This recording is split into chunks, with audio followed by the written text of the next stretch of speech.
Este é um vídeo do 9º ano do Ensino Fundamental, do volume 2 do conteúdo de Arte.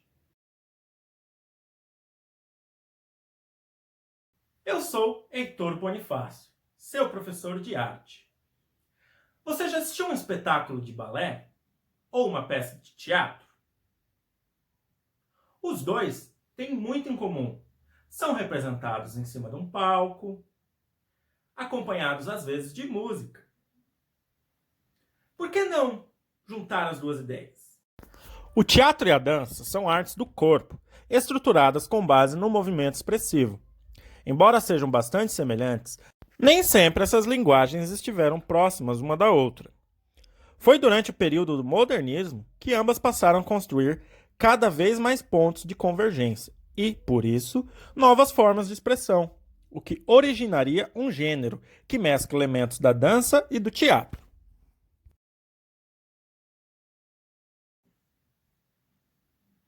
Foi isso que começou a acontecer no século XX, na ideia da dança-teatro, em que a dança não seria só um conjunto de formas pré-estabelecidas acompanhados de uma música, mas que aquilo pudesse representar uma cena e comunicasse as emoções as quais os personagens estivessem sentindo.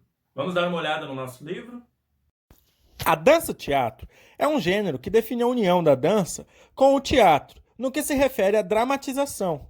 Surgiu em 1928, com os trabalhos do alemão Kurt Jooss.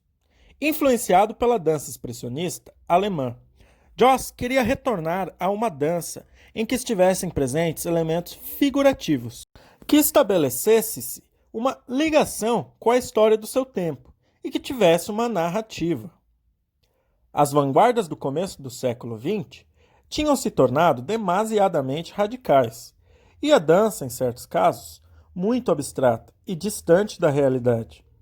Com a dança-teatro, Jooss trouxe de volta cenas que narravam uma história, porém sem o formalismo da dança clássica, pois ele utilizava a liberdade de movimentos, o solo e a perda da verticalidade.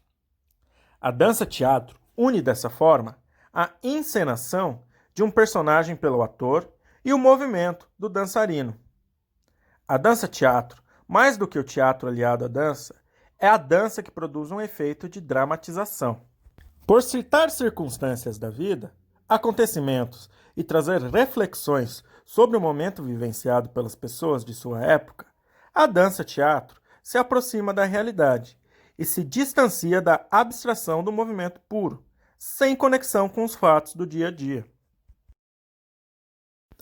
Os dançarinos atores buscam expressar com movimentos questões de ordem pessoal, tentando estabelecer uma relação direta com a plateia, a fim de proporcionar ao espectador uma intensa experiência estética, visual e dramática.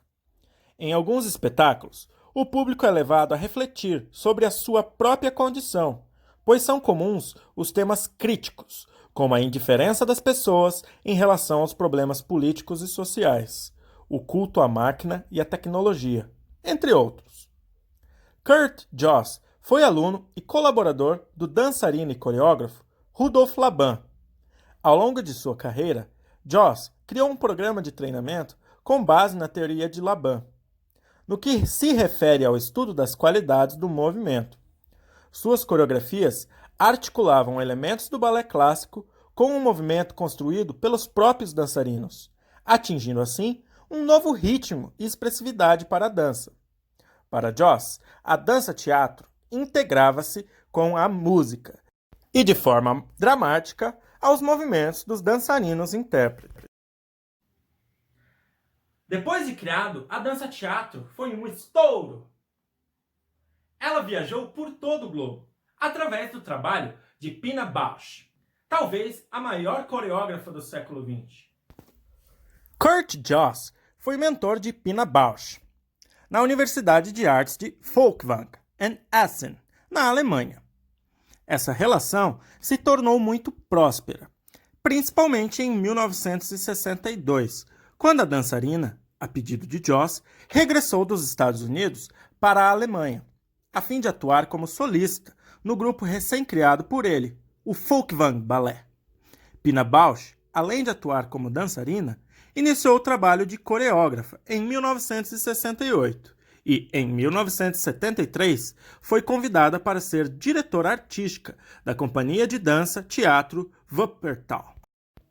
As peças de Pina Bausch se assemelham às grandes produções de ópera, balé ou até mesmo produções cinematográficas, com imagens majestosas.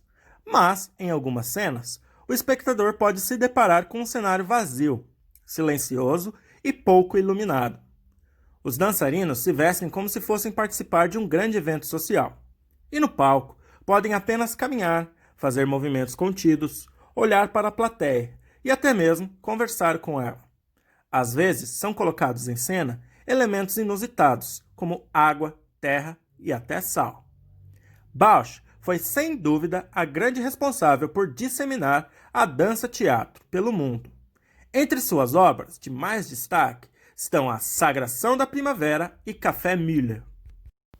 Philippine Bausch, mais conhecida como Pina Bausch, nasceu em Solingen, na Alemanha, em 1940, e morreu em 30 de junho de 2009, aos 68 anos, em Wuppertal. É considerada uma das maiores coreógrafas do século XX.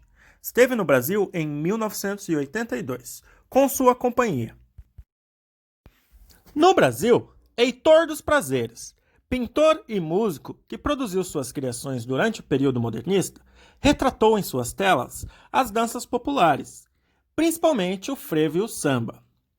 O frevo é uma dança folclórica de Pernambuco, muito animada, com passos inspirados na capoeira. Foi declarado Patrimônio Material da Humanidade pela Unesco. Nessa dança, os dançarinos costumam segurar sombrinhas enquanto dançam. A palavra frevo tem origem em fervo, no sentido de fervura, agitação. Alguns atores relacionam essa expressão com os movimentos rápidos dos pés, como se estivessem dançando sobre uma superfície de água quente. Entre os passos do frevo, podemos citar o ferrolho ou dobradiça, o bandinho, o corrupio e o chão de barriguinha. A sua atividade será a seguinte: você vai tentar criar um diálogo, seja com alguém da sua casa, seja com seu melhor amigo. Só que em vez de usar a palavra, você vai usar gestos corporais. Cada gesto vai representar algo que você quer comunicar. Tente evitar gestos muito comuns, tipo: isso não é bem o que a gente está procurando. O que a gente quer é que o nosso corpo expresse emoções. Vejo vocês na próxima. Tchau!